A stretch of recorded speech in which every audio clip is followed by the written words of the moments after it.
네, 수급전 투데이 위너 시간입니다. 오늘은 양시장 하락세를 연출을 하고 있는데요. 그동안 상승했던 것에 대한 상승분을 반납을 하고 있고 매파적인 발언과 함께 다시 한번 인플레이션에 대한 우려감이 짙어지면서 우리나라 증시에도 영향을 미치고 있습니다. 오늘 수급적인 특징도 함께 분석해 볼 텐데요. 오늘은 메리츠증권의 황혜수 차장님 연결해 보겠습니다. 안녕하세요. 네, 안녕하세요. 네, 오늘 시장 수급적인 특징 어떻게 분석해 볼 수 있을까요? 금일 국내 시장 같은 경우는 달러 강세와 또한 중국의 코로나 사태가 다시 한번 재확산되는 분위기가 주말간에 나타나면서 위안화도 약세를 보이는 등 국내 증시에 수급적으로 좋지 않은 모습이 현재 나타나고 있다고 보시면 될 것 같습니다. 또한 단기 반등에 따른 매물 소화 과정도 진행이 되면서 주요 수급 주체들의 매도세가 이어지는 것이 특징적이다라고 보실 수가 있겠는데요. 이번 주 같은 경우에는 특별한 이슈 없이 미국장의 휴장 그리고 금요일 블랙 프라이데이를 앞두고 조기 마감하는 것까지 있기 때문에 이번 주 같은 경우는 약간은 관망세 매도 우위에 관망세의 장세가 이어질 가능성이 높다라고 보시면 될 것 같고, 이에 따라서 개별 종목, 개별 업종별로 움직이는 장세가 될 가능성이 있다라고 보시면 될 것 같습니다. 네, 개별 장세가 뚜렷하게 나타나고 있다. 이 부분이 오늘 시장의 수급적인 특징이라고 볼 수 있겠는데요. 그러면 코스피 시장에서의 수급 상황 더 자세하게 분석해 보도록 하겠습니다.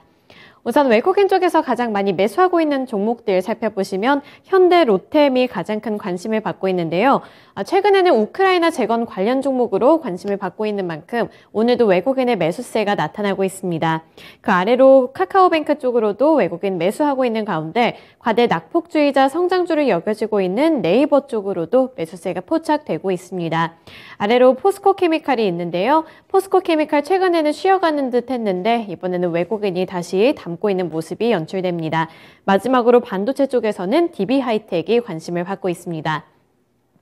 네, 매도한 종목들 살펴보시면 오늘 반도체 투톱은 외국인이 팔고 있습니다. 그 전날까지만 하더라도 금요일까지만 하더라도 장바구니에 담았는데 오늘은 SK하이닉스 그리고 삼성전자를 모두 다 팔고 있고요. 그리고 현대, 두산, 인프라코어 같은 경우에도 그동안 급등했던 것에 대해서 외국인이 수익 실현에 나서고 있습니다. 나머지 S-오일 그리고 기아도 있는데 최근에 빈살만이 방한하게 되면서 기대감을 받았던 S-오일 쪽에서도 수익 실현에 나서고 있습니다. 네, 이어서 기관 쪽 살펴보시면 크래프톤을 가장 많이 매수하고 있는데요. 네, 이번에 이렇게 게임 관련 종목들 쪽으로 관심도가 높아지고 있는 가운데 신작 기대가 많고 있는 크래프톤 매수하고 있습니다. 그리고 현대 로템 쪽으로도 최근에 기관 쪽에서도 매수하고 있는 모습이 나타나고 있고요. 또 아래로 롯데케미칼, 한화솔루션, 그리고 KB금융 같은 종목들까지도 기관의 매수세가 유입이 되고 있습니다. 네, 그리고 매도하고 있는 종목들 살펴보시면 SK하이닉스 팔면서 수익 실현 움직임 나타내고 있고요. 2차 전지 관련해서는 LG에너지솔루션 그리고 SK이노베이션 사고 있습니다. LG전자와 매도하고 있습니다. 네, 그리고 LG전자와 현대차 쪽에서도 기관의 매도세가 포착되고 있습니다. 네, 코스피 시장에서의 두 가지 종목 골라주세요. 현대로템과 크래프톤 말씀을 드리겠는데요. 현대로템 같은 경우에는 게이트 전차의 수출 기대감이 주가에 반영이 되면서 오늘 같은 경우 주요 수급주체 매수가 이어지고 주가 상승세가 이어지고 있다고 보시면 될 것 같습니다. 크래프톤 같은 경우는 대표적인 게임 종목으로서 최근에는 어떤 낙폭 과대에 대한 가격 매력도가 부각이 되고 신작에 대한 흥행 기대감이 주가에 반영이 되면서 오늘 같은 경우 상승하고 있는 것이 특징적이다라고 보시면 될 것 같습니다. 네, 이렇게 두 가지 종목 골라주셨는데 그러면 크래프톤과 현대 로템 중에서 코스피 시장 위너 종목은 누가 될까요? 우선 크래프톤을 말씀을 드리겠는데요. 크래프톤 같은 경우는 이제 12월 출시 예정인 신작 칼리스토 프로토콜의 사전 주문량이 동사의 내부 기대치를 상회하고 있는 상황이고, 주력 판매 플랫폼인 플레이스테이션에서도 사전 주문량 랭킹이 4위에서 5위를 차지하고 있는 상황에서 이런 우호적인 환경이 반영이 되고 있는 것이 긍정적이다라고 보시면 될 것 같습니다. 이에 따라서 500만 장 이상 판매량은 가능성이 높다라고 예상이 되어 있기 때문에 크래프톤 같은 경우는 이제는 게임 제작과 개발 그리고 자체 콘솔 플랫폼까지 확장되는 원형이 될 수 있다는 점에서 긍정적이다라고 보실 수가 있겠고요. 이렇게 그 칼리스토 프로토콜이 그 판매가 내부 예상보다 높게 나오게 된다면 동사 같은 경우는 글로벌 메이저 게임사로서 발돋움할 수 있는 계기가 될 수 있다는 점도 긍정적이다라고 보시면 될 것 같습니다. 또한 동사의 주요 그 게임 매출의 대부분을 차지하고 있는 배틀그라운드 관련 매출은 꾸준하게 안정적인 매출이 나온다는 것이 긍정적이다라고 보실 수가 있겠고요. 동사 같은 경우는 내년과 내후년 같은 경우 성장 모멘텀이 굉장히 많이 라인업이 대기 중이기 때문에 내년부터는 어떤 그 성장할 수 있는 모멘텀이 충분한 업체다 이렇게 말씀드릴 수 있겠습니다. 네, 신작 기대감을 안고 있는 크래프톤을 코스피 시장에서의 위너 종목으로 지정을 해주셨습니다. 네, 이번에 지스타에서도 이 신작에 대해서 반응이 좋았다고 한 만큼 눈여겨보시면 좋을 것 같고요. 네, 넘어가서 코스닥 시장에서의 수급 상황도 자세하게 분석해 보겠습니다. 네, 우선 외국인이 LNF를 가장 많이 담고 있습니다. 2차전지 소재 종목들 꾸준히 관심 받고 있고요. 그리고 개별적인 호재 소식을 갖고 있는 레몽레인도 담고 있습니다. 이번에 재벌집 막내 아들이 3일 만에 시청률을 10%대를 기록했다고 하는데 외국인도 관심을 보이고 있는 종목이고요. 바이오 쪽에서는 카나리아 바이오 그리고 네이처셀이 관심을 받고 있는 가운데 게임 관련 종목에서는 카카오 게임즈가 있습니다. 반면에 매도하고 있는 종목들 살펴보시면 2차전지 소재 쪽에서도 갈리고 있습니다. 에코프로비엠은 팔고 있고요. 그 아래로 핀텔과 현대 에버다임, 공구음원, 그리고 데모 쪽에서도 매도세가 포착되고 있습니다. 우선 카나리아 바이오 같은 경우에는 매도세가 포착이 되고 있습니다. 공구음원 같은 경우에는 3분기 실적이 괜찮았는데 이번에는 외국인이 팔고 있는 종목들이고요. 네, 그리고 외국인 살펴보시면 샤페론을 가장 많이 사들이고 있습니다. 네, 기관 살펴보시면 샤페론을 가장 많이 사들이고 있습니다.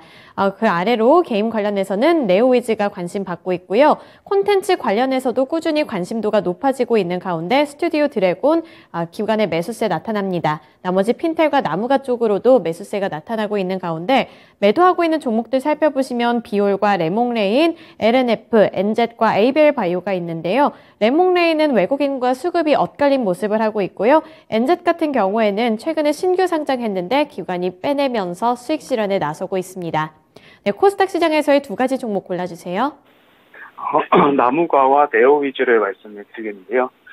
나무가 같은 경우는 최근 들어서 어떤 VR 기기라든지 AR 기기 쪽에 시장에 관심이 높아지면서 동사가 영위하고 있는 3D 카메라 모듈, 센싱 쪽에 성장 모멘텀이 부각이 되면서 주요 수급 주체에 매수가 들어오고 있고 이에 따라 상승세가 나타나고 있는 것이 특징적이다라고 보시면 될 것 같습니다.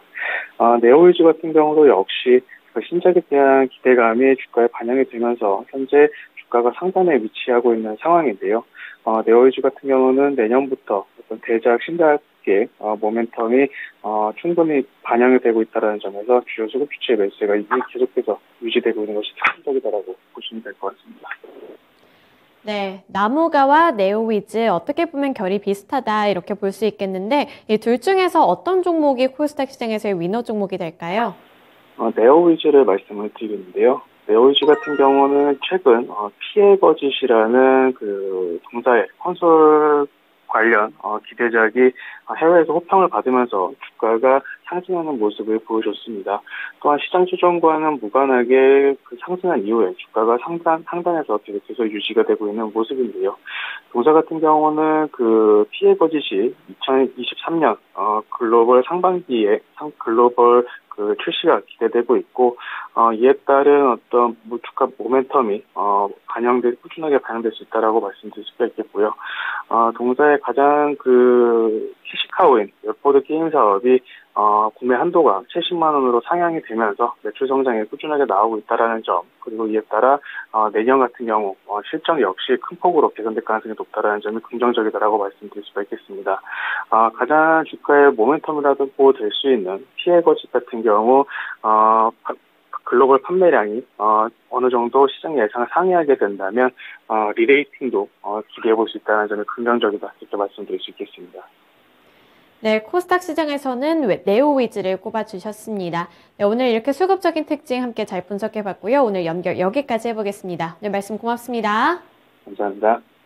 네, 이렇게 코스피 시장에서도 코스닥 시장에서도 게임 관련 종목들이 위너를 차지를 했는데요. 코스피 시장에서는 이 신작 흥행 기대감을 받고 있는 크래프톤을 골라주셨고요. 그리고 코스닥 시장에서도 신작 모멘텀이 유효하다는 평가를 받고 있는 네오위즈를 골라주셨습니다. 이렇게 두 가지 종목들 게임 관련해서 지속적으로 주가 흐름 체크해 보셔야겠습니다. 네, 지금까지 수급전 투데이 위너 시간이었습니다.